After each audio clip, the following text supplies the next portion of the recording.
So nice to see that come out here. They used up 10 seconds of bonus time. And ban away the glaive. This definitely to protect the Scarf. Like when we see Scarf pick squishy mages come out, you do want to make sure you keep away some of those heavier, it could be a laner jungler, or it could be a support. So glaive's so versatile, great flex pick to take off the board.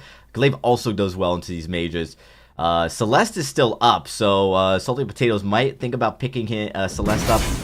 Gray's going to be the ban, so it takes away at least one of those supports. I actually think Qlash here has still a really wide range of supports. They could go with a healer like Lyra. They could go with Baptiste. As we've seen, Baptiste is very strong still as far as crowd control and great at peeling away from a mage, like keeping heroes off of the Scarf, which I think is very important with that fearsome shade. But we could see something more traditional like an Arden as well. Lyra is going to be it, so going with the healer route, and I think this, again, offers a lot of possibilities. It does, that bulwark is very powerful if you've got like a Taka or Kashka trying to jump onto that Scarf. So I think Salty Potatoes here now has an opportunity to pick up a mage themselves if they want. With Celeste, we've seen some Adagio play, but very rare. The other crystal mages that come to mind that would be, somewhat useful is, let's see. There's a few of them, but Celeste is going to be the pick. I think this is the right call, as Qlash does, able to, push Salty Potatoes into the last mage available. Could be Flex in the jungle or the lane, so it wouldn't be too bad. Now, at this point, we're going to find out if the Celeste is going to be going jungle or not, based on the pick here. Lance could be Flex. We've seen some weapon Lance, so this could, if you pick it, like, for instance, a Cruel. So likely going to be that support Lance then. And I like the Cruel. This is what we talked about with the Lance. Lance is great with some of these maybe a little bit, stronger, longer fight games. You want to be able to hold the enemy in place. And Lance does this for Cruel. Cruel likes to be able to keep things very close and uncomfortable for the enemy team. So Solid Potatoes, they have a strong draft. Really is going to be the challenge, though, with this Cruel is getting on top of the Scarf, because those Goops placed in front of the Cruel is going to make it very hard for the Cruel to get on without taking a lot of damage. And then, of course, a Bulwark is going to also prevent the Cruel from lunging towards the Scarf. Blackfeather is going to be the final pick for Qlash. A lot of damage for Blackfeather. Weapon Blackfeather really coming into his own in the meta. Europe has always seemed to love this. And this is still also pretty notable. We talk about a lot of these European teams who really love playing with this Blackfeather. And of course, not surprised at all. You've got Agony, an HF guy, Hell's Dev, Agony known for some really strong Blackfeather play as well. But this could be flexed either way.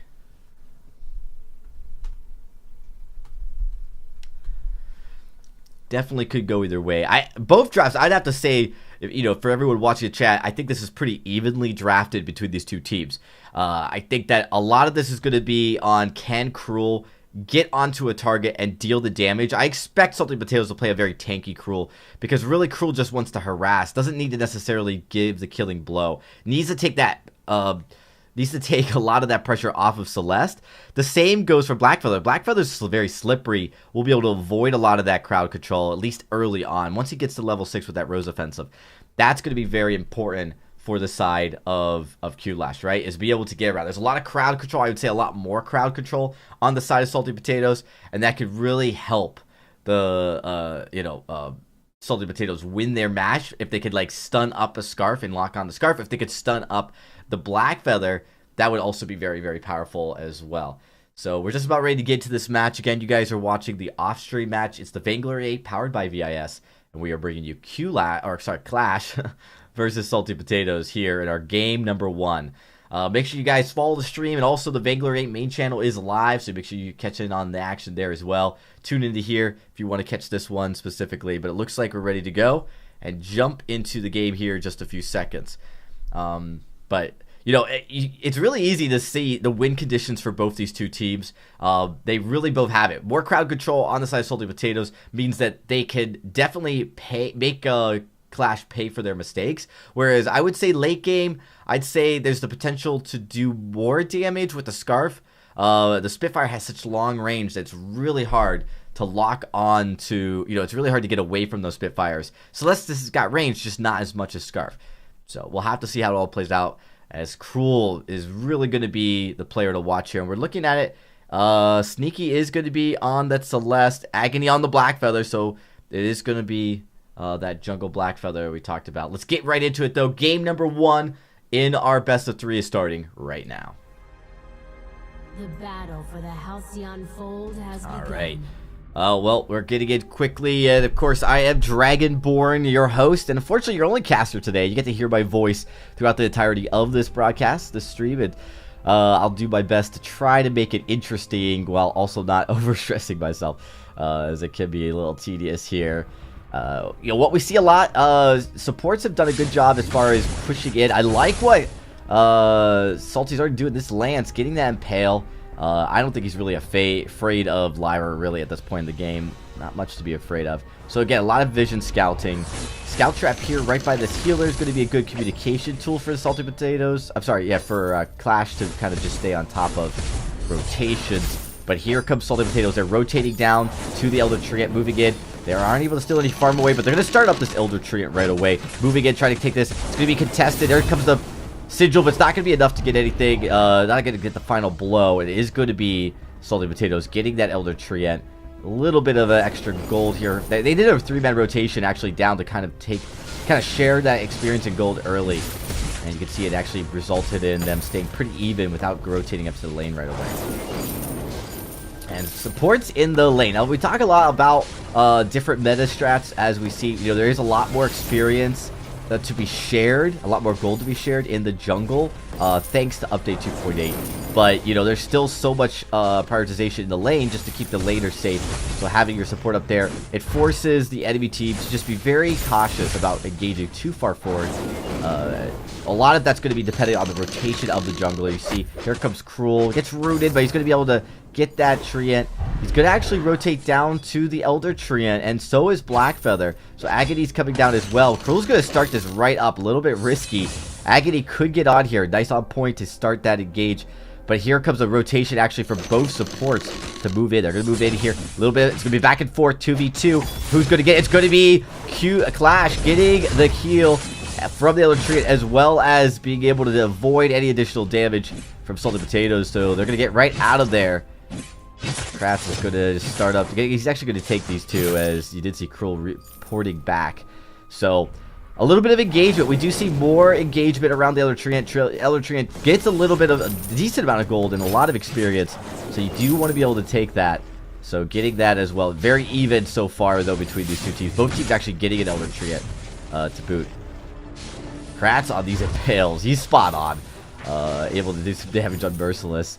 This is kind of the thing you have to watch for, is the engage onto the Scarf. And Hell Devil, he's going to have to do a really good job with that Bulwark to try to prevent those impales landing on the Scarf. Really kind of have to be right in between the enemy team and his carries for the majority of this game. It's going to put him in a tough spot. He's very squishy, so this Lyra just needs to be mindful of, you know, how much damage he can take in trying to keep that middle ground between the two teams in his team's favor. Another engagement, 2v2 going on by the Elder Treant. It's going to be this time Salty Potatoes getting the heal. And it does go on to the Cruel, so he's going to be able to get a lot of sustain here as he hits level 4. He's not really going to be that afraid of the Blackfeather for that. Going to come in here, decent amount of vision, but still, Cruel now is going to be able to move up nicely. Yeah, he rotates all the way up. Oh, he's going to find Hell Devil, does a little bit of damage, puts a few stacks. There's a nice stun, though. Core Collapse lands. A few auto attacks. Oh, he's not going to be able to get in time for the kill, but this is going to force Hell Devil to port back. Meanwhile, Blackfeather's going to come rotating in here. Does not get does not find the Cruel. You're going to see Squire gets out of that one very quickly. It's going to have to. So, even match so far. Gold, essentially, like, neck and neck. It's really not going to be able to. Oh, but we might have a first blood. Agony jumps in onto Lance. Not going to find the kill. Spitfire's too short. Kratz is going to stay alive for this.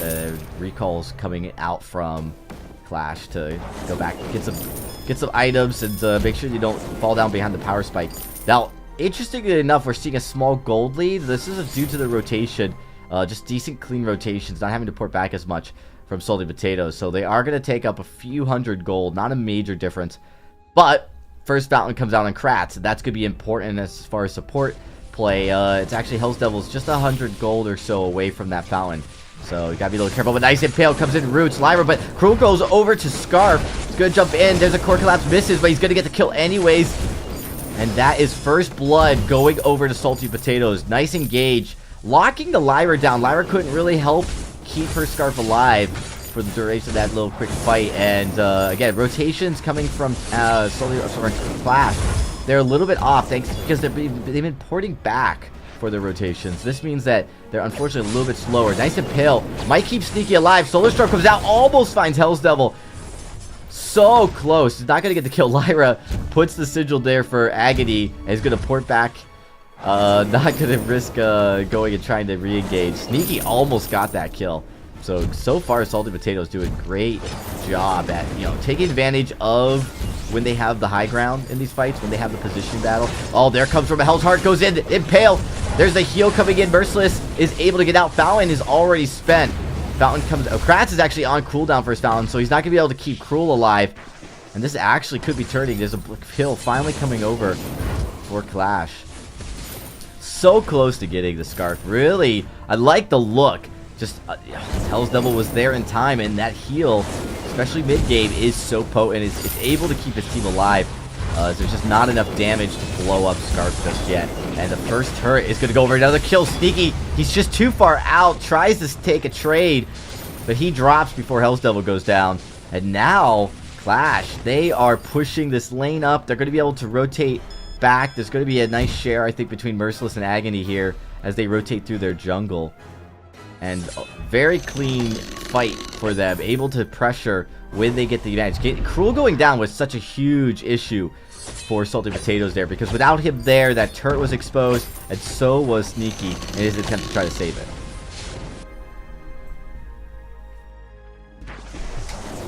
Again, everybody, you guys are watching the Vainglory 8 powered by this. I'm your host and only caster tonight, Dragonborn, doing my best to try to keep my voice intact, so I do apologize if you hear any slight pauses.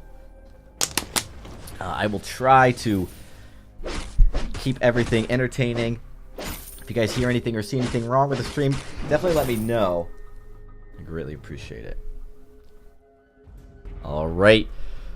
2-1 in favor of Qlash, but they have that first objective kill. Not as much gold comes out of the turret now, so only 200 a hero. So it's only 600 gold this time. They're actually behind in gold still by about 600. As we have seen Salty Potatoes do a good job at sharing, farming gold,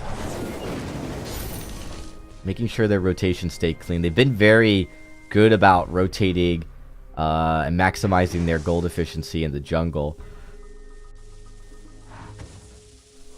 Trying to share some of that. The real difference maker is Celeste in the lane with that 96 CS. That's been very important. Actually, Cruel is behind in CS. To go in, moving through. There's a nice block, though. Hell's Heart blocked. Goop positioned perfectly to prevent Salty Potatoes from jumping in. And then nice Spitfire and on point to take Sneaky down to below half health. So he's going to start healing up as they take those treants in the jungle. But really good job by Qlash right there. They just able to get that damage, the poke damage. This is where they're going to be very effective, is the poke. And as the game goes later, Celeste has to be careful of not getting poked out early, because Cruel's going to be a great front line, so is Lance. But if Celeste is super weak, it's going to negate the damage that Sneaky can do, as his positioning will be even, harder to position throughout most of this fight. Push up here, the lane going through. They do find a nice engage, a lot of crowd control, but Hell's Devil is going to port out of that fight using the Arcane Passage. Good Arcane Passage, definitely redirects. Going to open up the jungle a little bit positionally. Salty Potatoes is going to start up this gold mine. A lot more gold down here, so this would be a huge objective. Well, but it's going to be a contested objective at that. We see Agony come in, Goop comes down. There's a pushback, push in. From Hell's Heart comes in, does not land a stun. They're going to keep going in. Sigil comes in, nice. Solar Storm blows up Hell's Devil, and now it's a 3v2. But the damage coming out from this from the Scarf is so much here. They're going to keep pushing in. Roop comes in. That's actually going to force Merciless back. Goop lands, and Cracks is going to be very low, but Cruel gets in and gets the damage.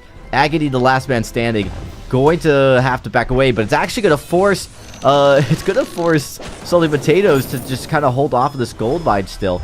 They're going to actually recall that's a huge objective that Qlash was able to stop Salty from getting. They do take 2 kills for it, but I honestly think that was a fair trade. You don't want to give up that much gold. 2 kills is not nearly as much as that enormous amount of gold that would come out. That would be over, you know, we're talking about 1,200 gold from that objective.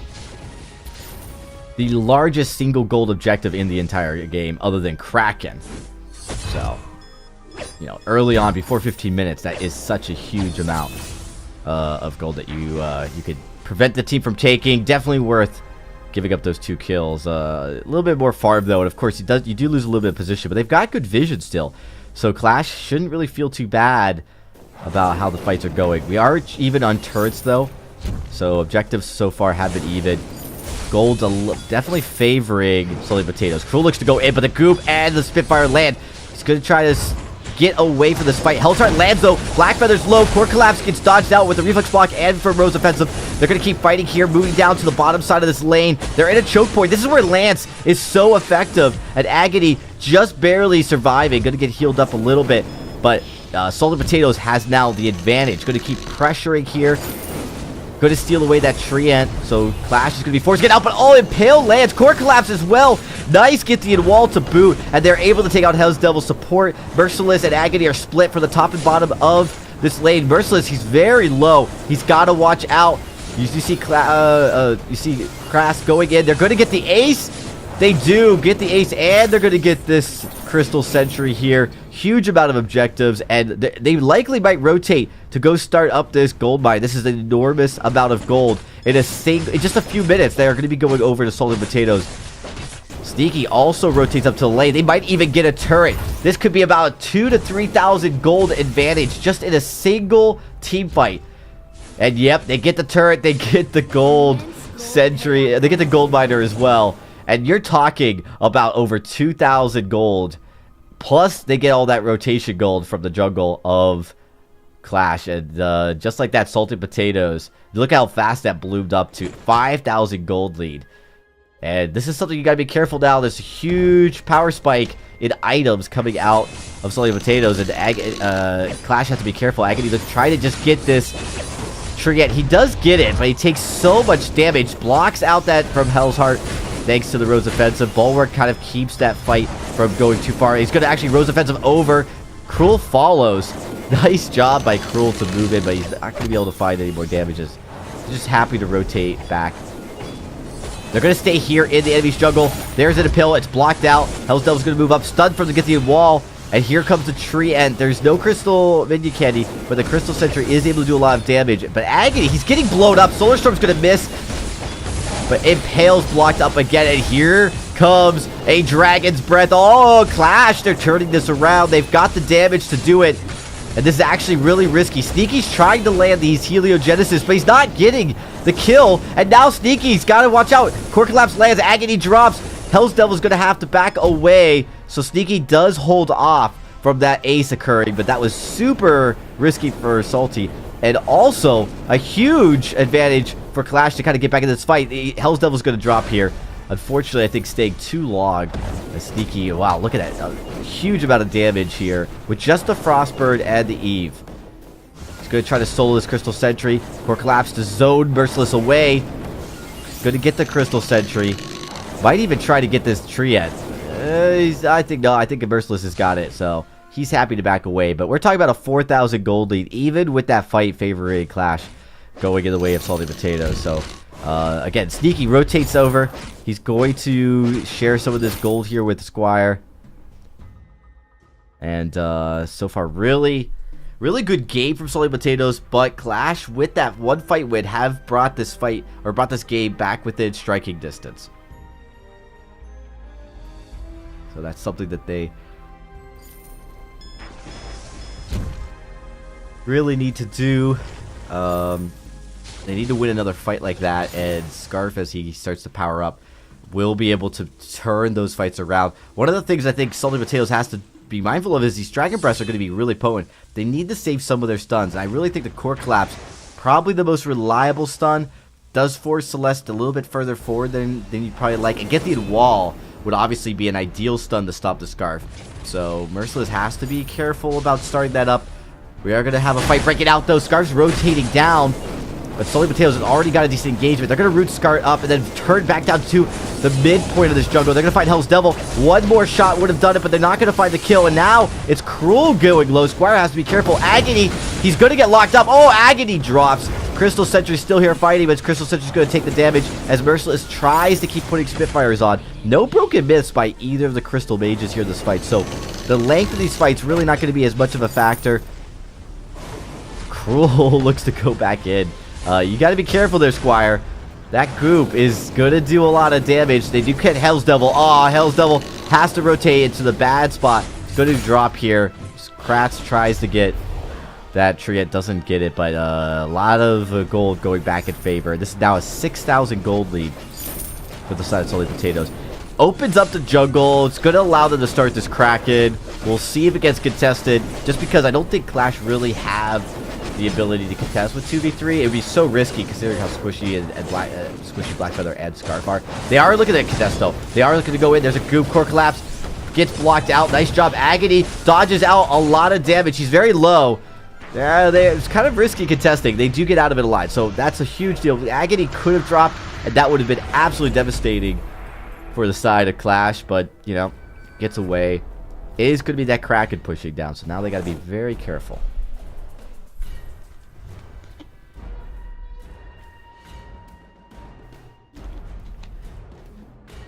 Qlash. They are not looking in a very good spot. They're about down 7,000, oh, 6,000 gold, and they got a Kraken barreling down. This is going to be that last 300 gold turret, that last late turret that dishes out a decent amount of gold. So again, that lead's expanding down to 7,000. Salty Potatoes, they are looking to push for victory. They're looking to come in here and get this win. They're pushing in.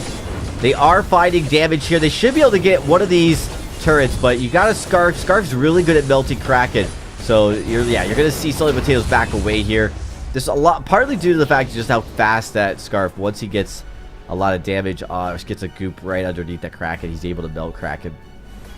But Salty Potatoes, they have a massive gold lead, a massive objective lead. You know, even with the 500 gold going over to the side of Qlash there, you know, they were able to get 500 gold each their way for those turrets. So we are at 17 minutes. Their Impale misses, but they're pushing in. They're down in the enemy jungle. Qlash looking to try to find something. They jump onto Kras, but Kras is just trying to buff these damage. Unfortunately, Sneaky not landing these core collapses, or sorry, not landing these heliogenesis, and so not able to do enough poke. Broken Myth is built though for Sneaky, so it's really important. He's got a couple snacks already, not snacks, stacks. So that damage is starting to hurt. That's going to be something that's really important. Scarf did not build Broken Myth yet. I'm not sure I agree. Broken Myth as a 4th item is a little bit late. And so one more team fight going into the favor of Sully Potatoes will be the end of the game for Qlash. So Qlash, I mean. So you really not having that. You're going to see Solar Storm comes out maybe a little bit too early. They're going to get the Pale, but the Impale is blocked thanks to those offensive. And this is going to buy more time for Qlash. Qlash does need time. This Scarf will be absolutely a monster once that Broken Myth's built. So I really think Salty Potatoes, they have an advantage here with items. They really should take advantage of it. They really need to push forward. They need to get this. You're going to see Merciless is still about a couple hundred, almost 1,000 gold away from the Broken Myth. So right now, this is probably the last fight Salty Potatoes will be able to have before that Broken Myth's built. Starting to build some stacks. 1 stack built. Needs to land with Heliogenesis. Cruel's actually down in shop, just kind of chilling. I'm not sure what's going on. He's not moving. All right, here he comes. I'm really surprised. Salty Potatoes needed to engage that fight. That was a fight for them to win. And they're going to just give more time over. Merciless now ever so close to building that Broken Myth. He needs to complete that. His